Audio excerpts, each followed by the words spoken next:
Get him up here on stage. Joey.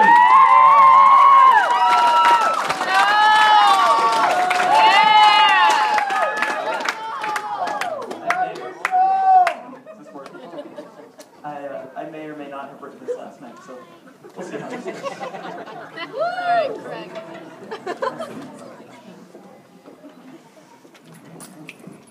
You know, my birthday's coming up in a couple weeks, so me and my family will be celebrating 15 years since the Earth began to revolve. Yeah, I live with my parents and my 10-year-old little sister. Little sisters are always so great, aren't they? I mean, mine sings and dances all the time, constantly, 24/7. Anybody else have a little sister like that? Okay, keep your hands up and I'll be handing out bottles of Tylenol after the show to you guys. So the last couple of years, I went to a very prestigious school, which would be my home. With my mom being my teacher and all, she decided that she was going to schedule a field trip for me. Of all the things in the world that she could have picked, she decided that she was going to do that I was going to do an acorn study.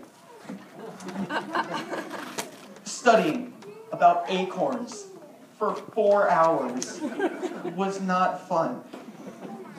I mean, I'm like an expert now on everything acorns. So if you guys want to ask me anything about acorns, go ahead. I mean, seriously, I'm going to open it up to you guys. What's an acorn? Anybody?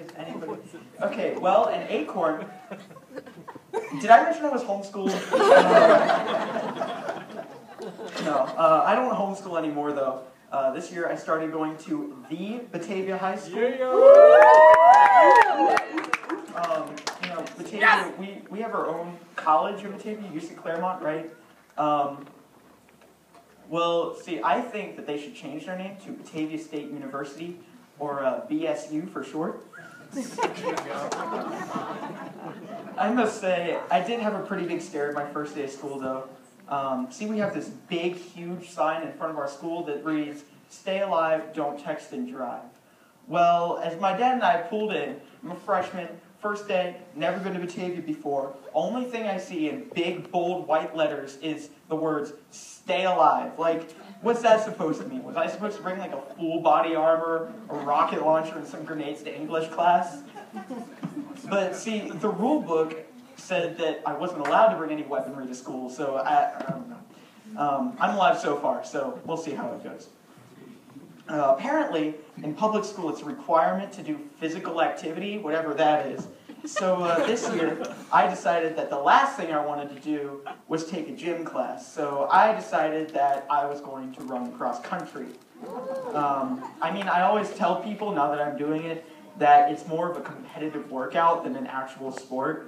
But, I mean, it's done me some good. You can't really tell as much now, but I used to be this really chubby, really white kid like 3 months ago. But, I mean, now I'm only slightly fat, and I went from about Jesus Robe White to like Casper the Ghost Pale.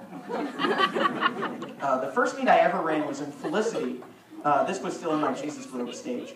And I had 2 goals for the entire thing. Was 1, not to walk for the whole 3 miles, and 2, to finish the entire thing in under 30 minutes. Not only did I meet those goals, but I also finished 7th from last. But, oh boy, those 7 people behind me were getting roasted by moi the whole time. There was one kid, he was from Amelia. He wasn't big, he was built, but I mean, he looked fit. He looked like he was like a junior, and I caught up to him about 2.5 miles in. He was walking in front of me, and I was still jogging strong. And as I ran by him, before I even knew what was coming out of my mouth, I said, "Come on, man, don't let a fat white kid from a ghetto school like Batavia pass you." May I just say, he got so mad that I hear, he's sprinting past me for like 10 seconds, and then he started walking again. So I did end up beating him. But no, I really do enjoy cross country. I didn't think I would, but it's pretty fun. My last meet, I ran a 32-minute 5K, and then yesterday we ran a Mason, and I ran a 26. Yeah. So instead of being almost dead last, I was in the hey, you're all right, but still kind of suck place. You know what? Y'all have been great, but I'm going to give it over to the guy you really came to see, Tony Wolf.